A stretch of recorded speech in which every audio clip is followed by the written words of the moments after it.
What's up everybody, welcome back to another video, and in this video I'm going to be talking about the richest company in history. And that company is this, and I cannot pronounce that name, so I will be referring to it as the VOC, or the Dutch East India Company, from here on out. So the Dutch East India Company was founded on the 20th of March 1602 and lasted till the 31st of December 1799. And it was basically started by several rival Dutch trading companies, sort of to make everything easier. It just made everything easier for them. So probably one of the biggest aspects of the Dutch East India Company was the fact that they were publicly traded and people could invest in it, and it would work very similar to how investments would work today. Before the Dutch East India Company was founded, in terms of investing in trade, people wouldn't actually invest in the companies. They would invest in the single voyages, and if the voyage went through, they would get some money back, but if it failed, they would lose all their money that they invested. Basically, they fixed that with the Dutch East India Company, and instead of investing in a single voyage, they would invest in the whole company, and then their investment's success would depend on the success of the company rather than the success of a single voyage. So the Dutch East India Company overall was valued at a whopping $7.9 trillion. That is over 6 times the current valuation of Apple, which is valued at $1.3 trillion and is currently one of the richest companies in the world.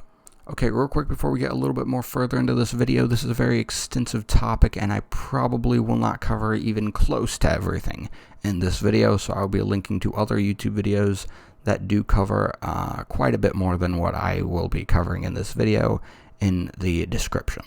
The Dutch government ended up granting the VOC a monopoly on Indian trade, and therefore the VOC started to control the production and the trade of Indian spices. They also had their own navy to protect their fleets when going back and forth. They basically ended up running very similar to a government, or a nation almost. They controlled tons of land. They even had the power to wage war and run mostly independently of the Dutch government. So after 1730, the VOC's fortunes started to decline for many problematic factors, such as the steady erosion in intra-Asiatic trade, which was mostly due to the political and economic climate in those areas that the VOC could do very little to change. And this gradually squeezed the company out of Persia, Surat, the Malabar coast, and Bengal. Another fairly major factor was corruption, which seemed to plague the VOC over other East India companies for some reason or another.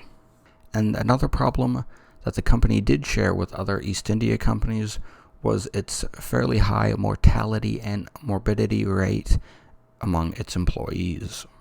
Despite these problems, the VOC was still an enormous operation in the 1780s.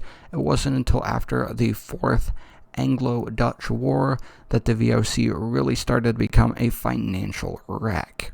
The VOC charter was renewed several times but was allowed to expire on the 31st of December 1799.